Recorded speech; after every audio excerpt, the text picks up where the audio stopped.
ലോക്സഭാ തെരഞ്ഞെടുപ്പുമായി ബന്ധപ്പെട്ട് ശ്രദ്ധേയമായൊരു സർവേ ഫലമാണ് ഇപ്പോൾ പുറത്തുവരുന്നത്. ABP news C voter survey പറയുന്നത് കേരളത്തിൽ ലോക്സഭാ സീറ്റുകളിൽ UDF തൂത്തുവാരും എന്നാണ്. മുഴുവൻ സീറ്റുകളിലും UDF ജയിക്കുമെന്നും NDA ഒരു സീറ്റിൽ പോലും ജയിക്കില്ലെന്നുമാണ് സർവേ പറയുന്നത്. സർവേ ഫലം ശരിയായി വന്നാലും ഇല്ലെങ്കിലും ലോക്സഭാ തെരഞ്ഞെടുപ്പിന് ശേഷം കേരളത്തിൽ BJPയിൽ വലിയൊരു മാറ്റമുണ്ടാകും. BJPയുടെ മുഖം മാറ്റാൻ പ്രധാനമന്ത്രി നരേന്ദ്രമോദി നേരിട്ടിടപെടുന്നു എന്നാണ് സൂചന. ഇതിന്റെ ആദ്യ പടിയെന്നോണം ലോക്സഭാ തെരഞ്ഞെടുപ്പിന് ശേഷം കേരളത്തിൽ പാർട്ടിയിൽ നേതൃമാറ്റമുണ്ടാകും. യുവാക്കൾക്കും വനിതകൾക്കും കൂടുതൽ പ്രാതിനിധ്യം നൽകാനാണ് നീക്കം. K. സുരേന്ദ്രൻ അടക്കമുള്ളവരെ മുൻനിരയിൽ നിന്നും മാറ്റി നിർത്തും. പുതുതായി വരുന്ന നേതൃത്വമാകും നിയമസഭാ തിരഞ്ഞെടുപ്പിനെ നേരിടുക. ഇതിനായി നരേന്ദ്രമോദി നേരിട്ട് തന്നെ ഇവരുമായി നിരന്തരം ചർച്ചകളും ആശയവിനിമയവും നടത്തും. കേരളത്തിന് മാത്രമായി പ്രത്യേക മാസ്റ്റർ പ്ലാൻ തയ്യാറാക്കാനും മോദി നിർദ്ദേശിച്ചിട്ടുണ്ട്. BJPക്ക് കേരളത്തിൽ അനുകൂല സാഹചര്യമാണെന്ന് മനസ്സിലാക്കിയാണ് പ്രധാനമന്ത്രി തന്നെ പാർട്ടിയുടെ കാര്യത്തിൽ നേരിട്ട്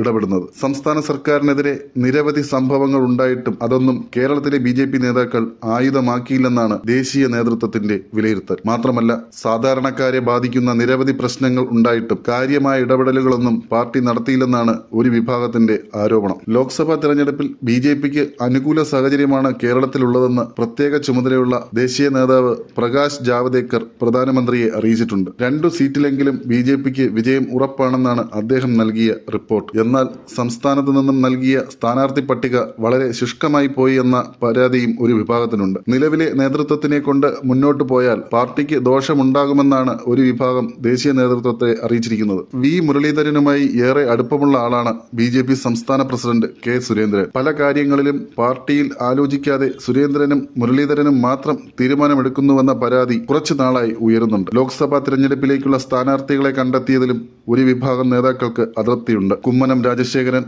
PK കൃഷ്ണദാസ്, TP സെൻകുമാർ തുടങ്ങിയവരെ തഴഞ്ഞാണ് പാർട്ടി സ്ഥാനാർത്ഥി പട്ടിക കേന്ദ്രത്തിന് കൈമാറിയതെന്നാണ് പ്രധാന പരാതി. ഇതെല്ലാം പരിഹരിക്കുന്നതിനായാണ് പുതിയ നേതൃമാറ്റം വരുന്നത്. ലോക്സഭാ തിരഞ്ഞെടുപ്പിന് മുന്നോടിയായി നിരവധി തവണ പ്രധാനമന്ത്രി കേരളത്തിലെത്തിയിരുന്നു. ഈ സമയങ്ങളിലെല്ലാം BJP സംസ്ഥാന പ്രസിഡന്റ് K. സുരേന്ദ്രനെ പ്രധാനമന്ത്രി കാര്യമായി ഗൗനിച്ചിരുന്നില്ല. ഓരോ വരവിലും അദ്ദേഹം സംസ്ഥാനത്തെ പാർട്ടിയുടെ പ്രവർത്തനങ്ങൾ വിശ്വസ്ത കേന്ദ്രങ്ങളിൽ നിന്നും ചോദിച്ചറിഞ്ഞിരുന്നു. കുറച്ചുകൂടി നന്നായി പ്രവർത്തിച്ചാൽ കേരളത്തിൽ BJPക്ക് ഏറെ സാധ്യതയുണ്ടെന്ന് അദ്ദേഹം മനസ്സിലാക്കിയിട്ടുണ്ട്. നിലവിലെ സാഹചര്യം മുതലെടുത്താൽ വരും നാളുകളിൽ BJPക്ക് ഭിന്നം വിജയം സാധ്യമാകുമെന്നാണ് മോദിയുടെ വിലയിരുത്തൽ. ഇതിനായി ശക്തമായ നേതൃനിര തന്നെ വേണം. അതിന് വേണ്ടത് നല്ലൊരു പിന്തുണയാണെന്നും അദ്ദേഹം മനസ്സിലാക്കി. ഇതോടെയാണ് മോദി നേരിട്ട് കേരളത്തിലെ പ്രവർത്തനങ്ങൾക്ക് ചുക്കാൻ പിടിക്കാൻ പോകുന്നത്. വരുന്ന നിയമസഭാ തെരഞ്ഞെടുപ്പിൽ BJP പ്രത്യേക മാസ്റ്റർ പ്ലാൻ തയ്യാറാക്കും. പുതിയ നേതൃത്വം വരുന്നതോടെ അവരെ കൊണ്ട് തന്നെ ആ മാസ്റ്റർ പ്ലാൻ നടപ്പിലാക്കാനാണ് പ്രധാനമന്ത്രിയുടെ നീക്കം. മറ്റു സംസ്ഥാനങ്ങളിൽ ഇതുവരെ കാഴ്ചവെച്ച പ്രവർത്തനങ്ങളിൽ നിന്നും വിഭിന്നമായിട്ടായിരിക്കും കേരളത്തിലെ പ്രവർത്തനം. ലോക്സഭാ തെരഞ്ഞെടുപ്പ് ഫലം